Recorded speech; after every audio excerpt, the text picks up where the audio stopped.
Two American SEALs spotted a man in a scarlet uniform seated near the front row at a British high school graduation. They didn't recognize the Royal Guard, didn't care that he was a father, didn't ask why he sat alone. They just told him to leave, told him those seats were for family.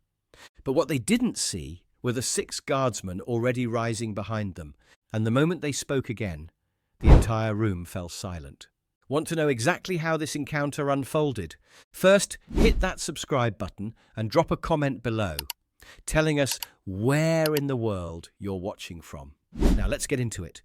Julian Reeve didn't expect the stares when he stepped out of his black Vauxhall that Thursday morning.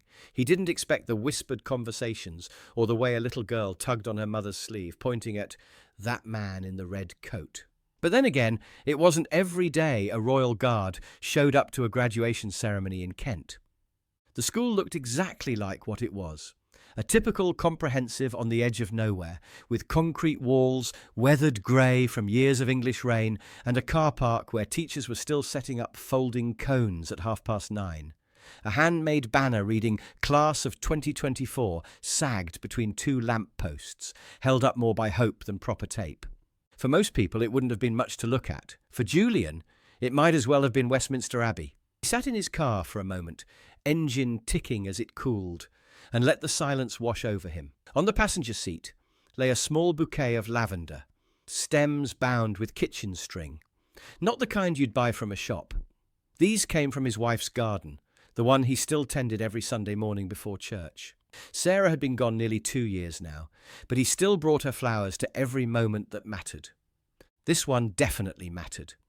Julian stepped out, his dress uniform catching the morning light like a beacon. The scarlet tunic was pressed sharp enough to cut paper, boots polished to mirror shine. Every brass button gleaming, his bearskin sat carefully in its soft case under his arm. He wouldn't wear it today, not here, but carrying it felt right somehow, like bringing a piece of who he was to witness who his son was becoming. A few parents looked up from unloading balloons and camera equipment. Some stared a beat too long, then looked away awkwardly.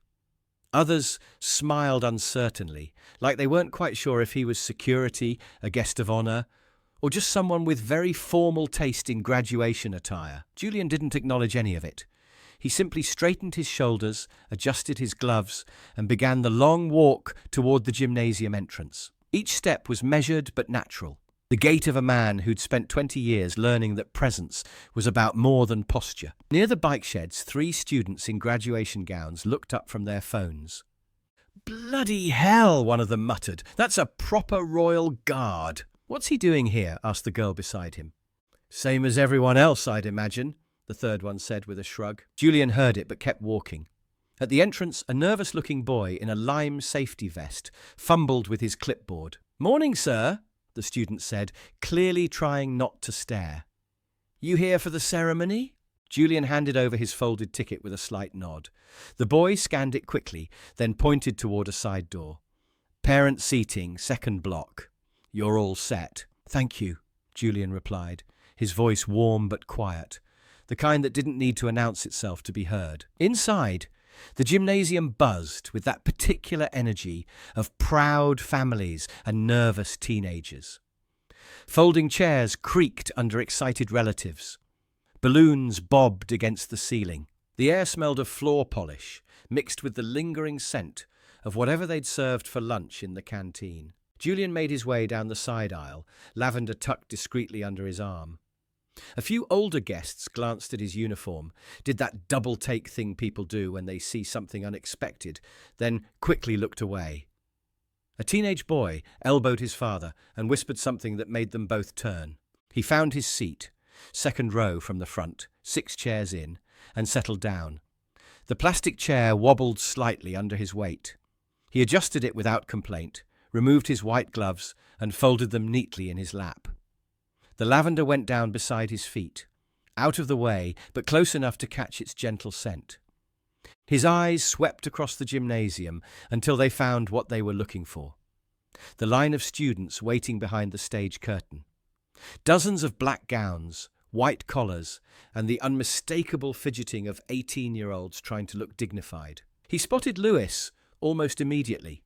Tall like his mother, broad-shouldered like Julian himself, with that particular way of standing that came from growing up in a house where shoulders back wasn't a suggestion. The boy, young man really, was chatting quietly with the girl beside him, but even from this distance, Julian could see the nervous energy thrumming through him. Julian exhaled slowly, deeply. The kind of breath a man takes when he's trying not to let 18 years of pride show on his face all at once. For now, everything was perfect. No one had questioned the uniform, the seat, or his right to be there. But that peace wouldn't last long, because 3 rows behind him, 2 American voices were already starting to murmur, and neither of them sounded particularly impressed with what they were seeing. The ceremony was running a few minutes late, which meant the gymnasium was filling up with that restless energy that comes when excited families have to wait. Most people were still finding seats, comparing angles for photos, waving at relatives across the room. Normal graduation chaos. But Julian could feel the attention starting to settle on him. Not hostile, just curious. You don't see many Coldstream Guards at comprehensive school ceremonies in Kent. Some people tried to be subtle about it. A few mothers glanced over while pretending to check their phones. A group of teachers near the stage entrance kept looking in his direction, clearly trying to work out whether he was someone they should know about. Others were less discreet. A young father 2 rows ahead had turned completely around in his seat, phone half raised like he wanted to take a photo, but couldn't quite work up the courage.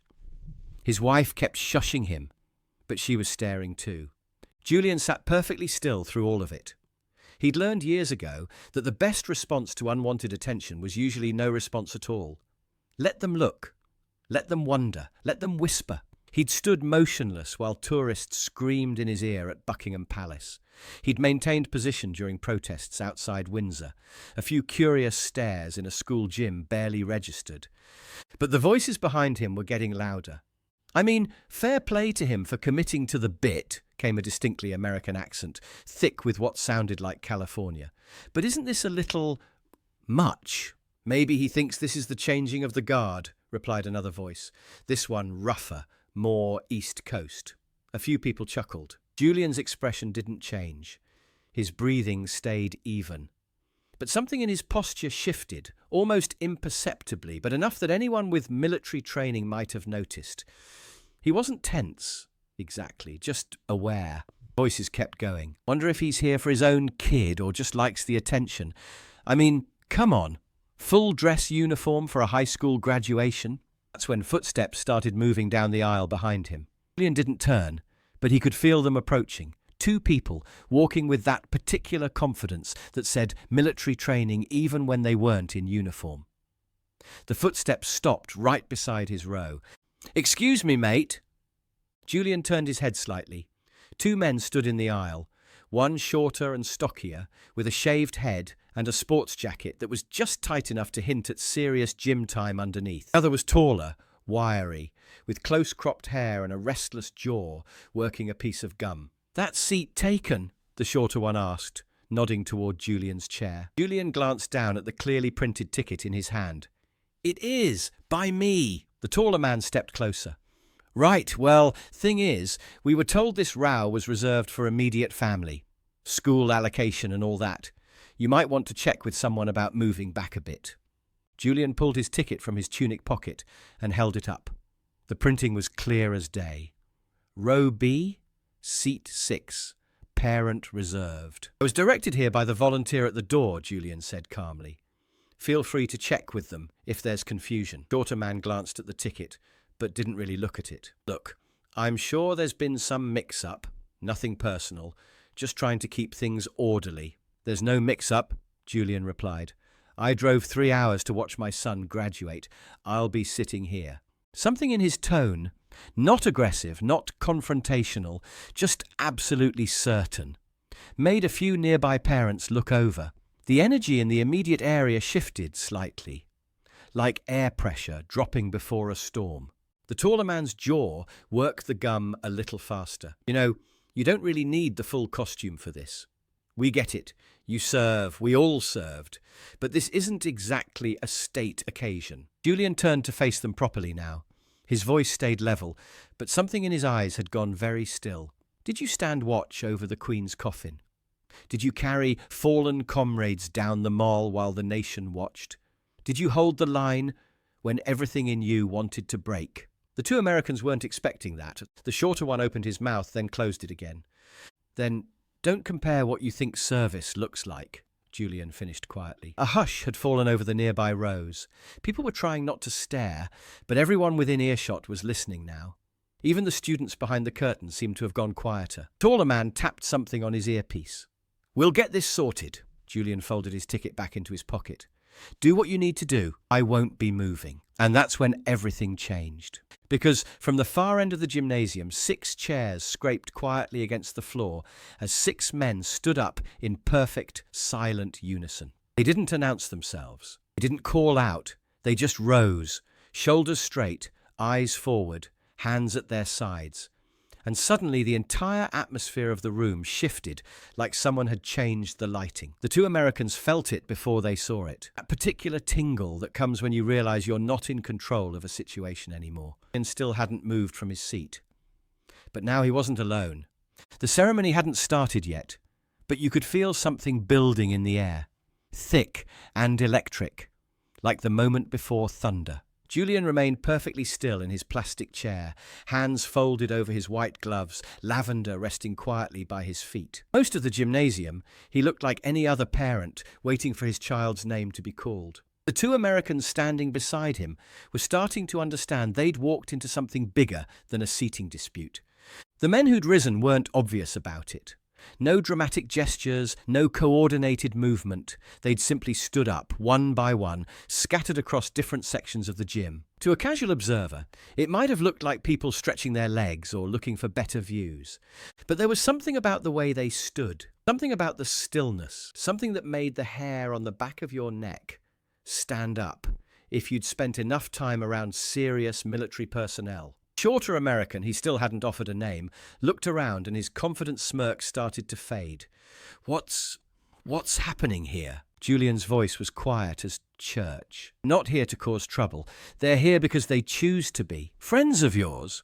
The taller one asked, though his tone had lost some of its earlier swagger. Brothers, Julian replied simply. On the left side of the gymnasium, the first man had taken a slow step forward.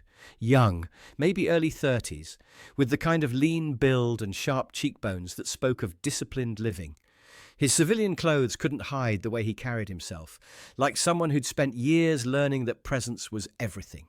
Lance Corporal Mason Elwood. Julian had served alongside him at Windsor, back when Mason was still green enough to flinch at tourist cameras. That was before Syria. Before Mason learned what real pressure felt like. Now he stood like carved stone, eyes fixed not on the Americans, but on Julian. Behind him, a second figure had risen from the bleachers. Older, maybe mid-40s, salt starting to show in his beard. He wore a pressed white shirt and dark jacket, arms folded across his chest, with the patience of someone who'd waited in worse places than school gymnasiums. Staff Sergeant Amir Kingsley. He'd been the one to drag Julian out of a collapsed building in Helmand, back when they were both younger and stupider and thought they were invincible. Now he just stood there, calm as deep water, like he had all day. A third man rose from the centre section, broader than the others, with shoulders that strained his blazer and hands clasped behind his back like he was still on parade. Corporal Junaid Rahman, the quiet one who never said much, but always seemed to appear exactly where he was needed most. Once held a position for 14 hours straight, while under sniper fire, never moved a muscle. Standing in a school gym was probably the easiest thing he'd done all week. The Americans were looking around now, really looking, and what they saw was making them increasingly uncomfortable. "This is getting ridiculous," the shorter one said, but his voice had gone up half an octave. "We're just trying to sort out seating arrangements." From the far corner, a fourth man stood, older than the rest, pushing 50, with grey threading through his hair and the careful movements of someone whose body had been through more than it should have. Sergeant Felix Okoye, retired now but still carried himself like the day he'd enlisted. Julian had served under him as a young guardsman, learned about discipline and dignity from watching Felix stand perfectly still while drunk tourists tried to make him laugh. The fifth man rose from near the stage, youngest of the group, barely old enough to have earned his stripes. But when Private Declan Farrow stood up, people noticed. Maybe it was his size. Maybe it was the way he moved, like he was still 18 and bulletproof. Julian had mentored Declan through his first winter at Wellington Barracks, when the boy was homesick and questioning whether he'd made the right choice. Now Declan was here, standing quiet and solid, because some lessons stick deeper than others. And finally, last but certainly not least, came the scrape of a chair and the soft tap of a walking stick against linoleum as Warrant Officer Thomas Vale rose to his feet, retired, decorated, one leg still stiff from an old injury that he never talked about, but everyone knew came from somewhere that mattered. It took him longer to stand than the others, but when he did, the effort alone sent ripples through the nearby rows. A mother gasped softly. A teacher stopped mid-sentence. The gymnasium wasn't confused anymore. It was witnessing something. 6 Coldstream guards, scattered across the room like they'd been planted there by design, standing in perfect silent solidarity with a man who hadn't asked for their help but had earned it anyway. Taller American looked at Mason, who still hadn't moved from his position in the aisle. "This is insane. We're not threatening anyone. We're just trying to clarify seating arrangements." Mason's voice was quiet, but carried like it was coming through stone. "You've clarified enough." "What's that supposed to mean?" From the bleachers, Felix's voice rolled across the gym like distant thunder. "Means you're in the wrong country to question a guardsman's right to sit where he belongs." The shorter American's face was reddening now. "Are you people threatening us?" "No," came Declan's voice from near the stage, calm as morning. "We're reminding you." And suddenly the 2 Americans understood something that Julian had known from the moment they approached. This wasn't their story anymore.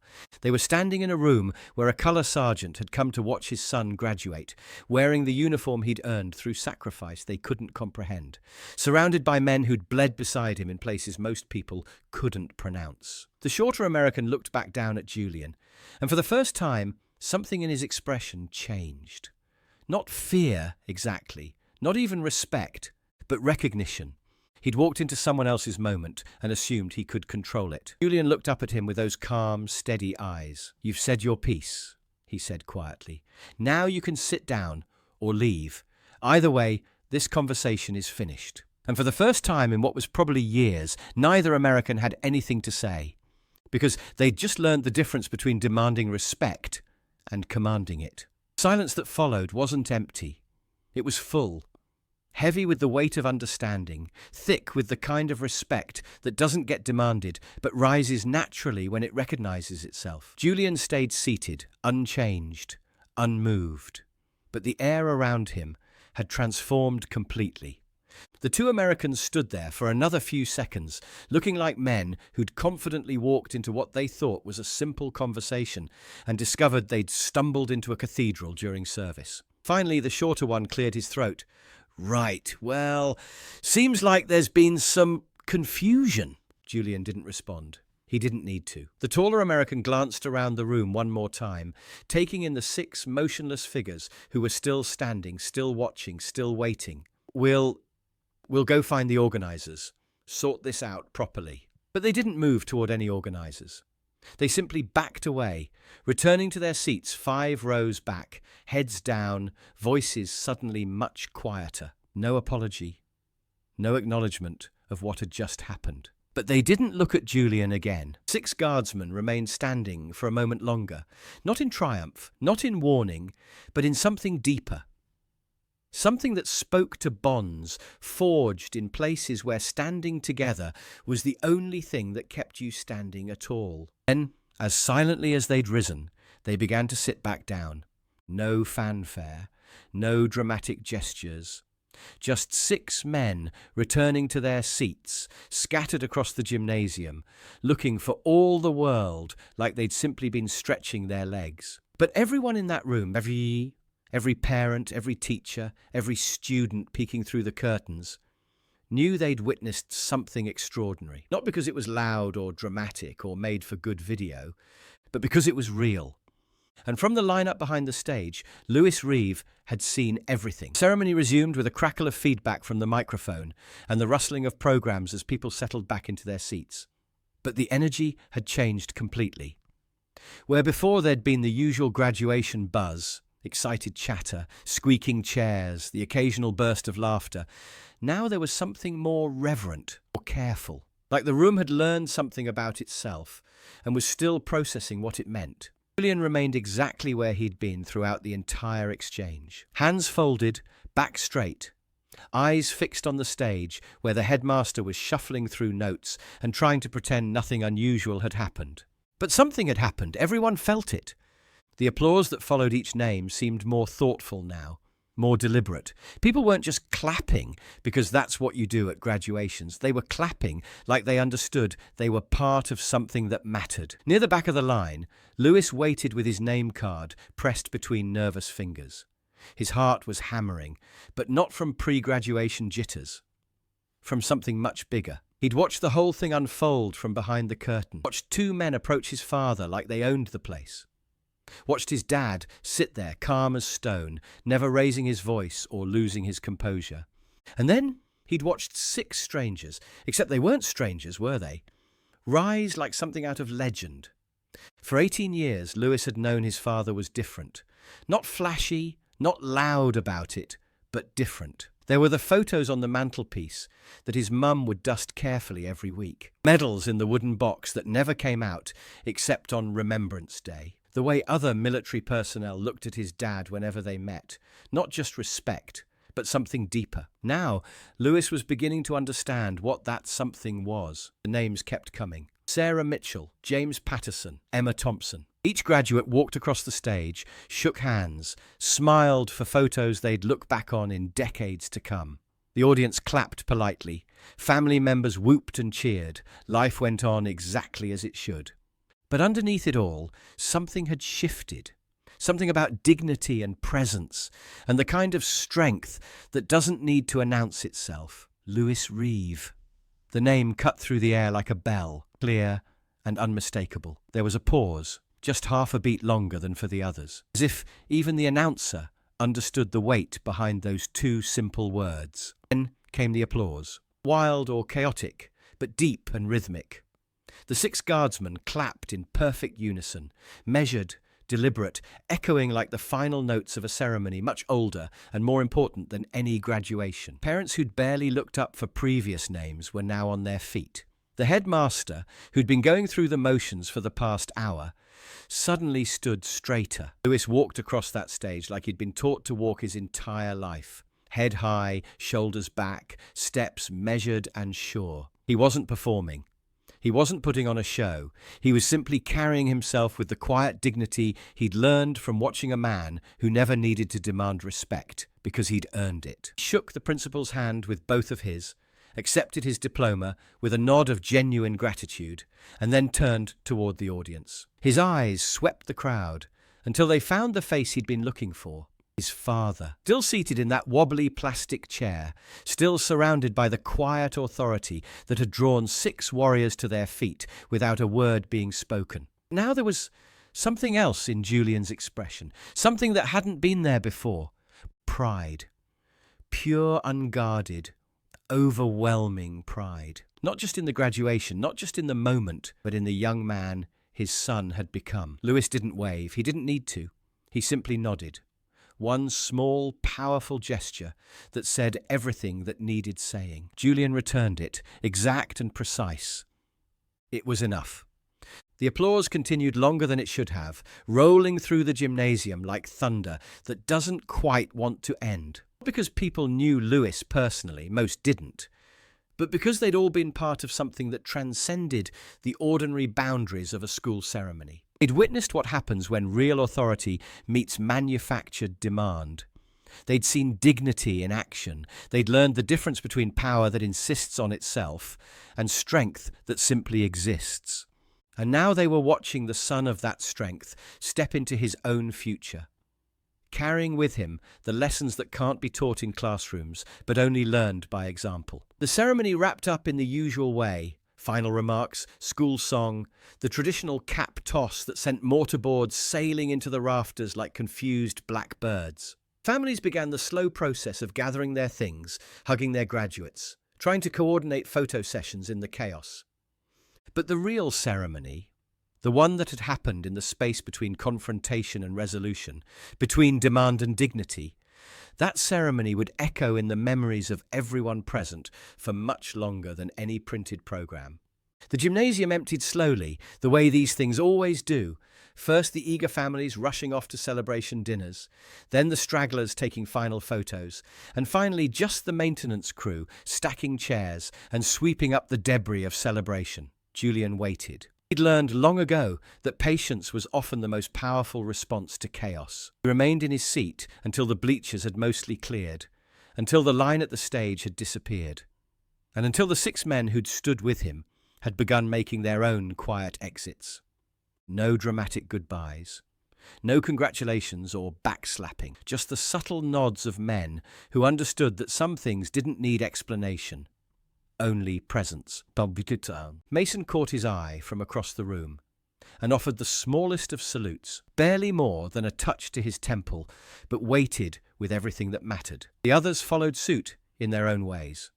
A nod from Felix, a brief smile from Declan, the tap of Vale's walking stick against the floor in a rhythm Julian recognized from drill yards and parade grounds. Then they were gone, melting back into their civilian lives as seamlessly as they'd emerged from them. Julian finally stood, his back protesting slightly after an hour in a plastic chair, and made his way toward the corridor where families were still clustering around their graduates.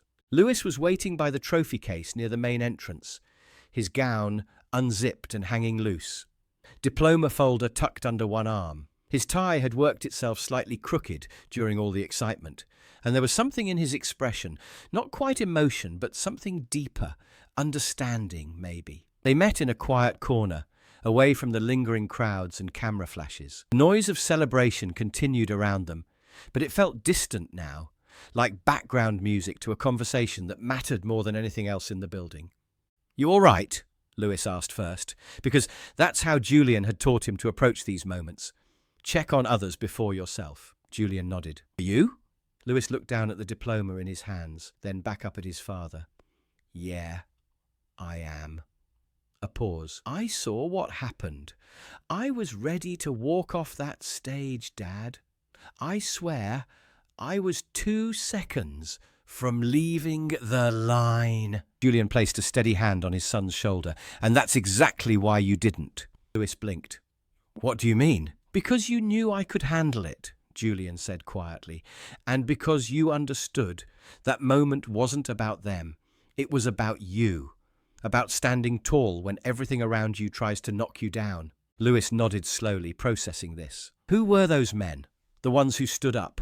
Julian glanced back toward the emptying gymnasium. Through the doorway, he could see the last few families gathering their things, teachers stacking programs, custodians beginning the long process of returning the space to normal. "Men who knew your mother," he said finally. "Men I served beside. Men who never needed to be asked because they already knew what the moment required." He didn't say much. "They didn't need to," Julian replied. "Real loyalty isn't loud, Lewis. It's just present when it matters most." He stepped outside into the afternoon sun. The warmth felt good after the air-conditioned gymnasium, and the school grounds were quieting as the last of the celebration moved to restaurants and family homes across Kent. Julian unlocked the Vauxhall, and they slid into the familiar quiet of the car interior. Lewis glanced at the small photo tucked into the dashboard, his mother holding him as a baby.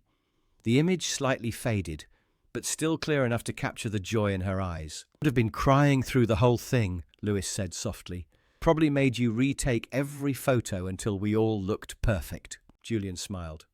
"Twice at least, and she would have had something to say to those Americans." They both chuckled at that, because Sarah Reeve had never been one to let rudeness slide, regardless of who was doing it. A comfortable silence settled between them as Julian started the engine. Then Lewis turned in his seat, his voice more serious. "Why didn't you say anything to them at first? You just sat there." Julian considered this as he adjusted the mirrors, taking his time with the answer, because some questions deserved more than quick responses. "Because I don't have to prove who I am," he said finally, "and I don't need to raise my voice to be heard." He looked at his son. "You know how many times in my life I've had to choose between letting something slide and making it a fight? Sometimes silence is what gives your words weight. Because when the moment really matters, truly matters, people remember who stayed calm. Lewis absorbed this, nodding slowly. "You didn't just stay calm," he said after a moment. "You made other men want to stand up for you." Julian pulled out of the parking space, the school shrinking in his rearview mirror. "No," he said. "They stood because they've seen me do the same for them, because they know what loyalty looks like when it's tested. And because sometimes the most powerful thing you can do is simply refuse to be moved." The car hummed quietly as they joined the stream of traffic leaving the school grounds. Around them, other families were probably having their own post-graduation conversations, making dinner plans, talking about university and jobs and futures. But for Julian and Lewis, this ride felt different, like a bridge between the man Lewis had been that morning and the one he was becoming. The passing of something that couldn't be wrapped up and handed over, only demonstrated and hoped for. "For dinner?" Julian asked as they reached the main road. Lewis grinned. "Yeah, and I know exactly where we're going." "Let me guess," Julian said with mock resignation. "Waffle House." "You know it." Julian shook his head but smiled. Some things never changed, and maybe that wasn't such a bad thing. As they drove toward town, the school disappeared behind them completely. But the lesson of that afternoon, about dignity and presence and the kind of strength that doesn't need to announce itself, would travel with them both for much longer than any car ride. Because sometimes the most important moments happen not when you're trying to prove something, but when you're simply being who you are, regardless of who's watching. And sometimes, if you're very lucky, that's exactly when the people who matter most are paying attention. So here's what I want to know. Would you have stood with those 6 guardsmen in that moment? Or would you have stayed seated like Julian, trusting that dignity speaks louder than confrontation? And honestly, do you think any parent should ever be asked to move from their child's graduation just because someone else doesn't like their uniform? Let me know in the comments what you would have done. If this story moved something in you, if it made you think about respect and quiet strength in a new way, hit that like button. It genuinely helps more than you know. Make sure you're subscribed with notifications on, because we share stories like this every single day about the men and women who guard these traditions with their lives. And if you know someone who could use a reminder about what real authority looks like, someone who thinks power means making the most noise until people pay attention, share this video with them right now. You'll see our other stories on screen. Click one and I'll see you there. Or better yet, I'll see you tomorrow with another story that proves the same truth over and over again. Real strength doesn't demand recognition. It simply stands. And when it does, even the loudest voices in the world discover they have nothing left to say.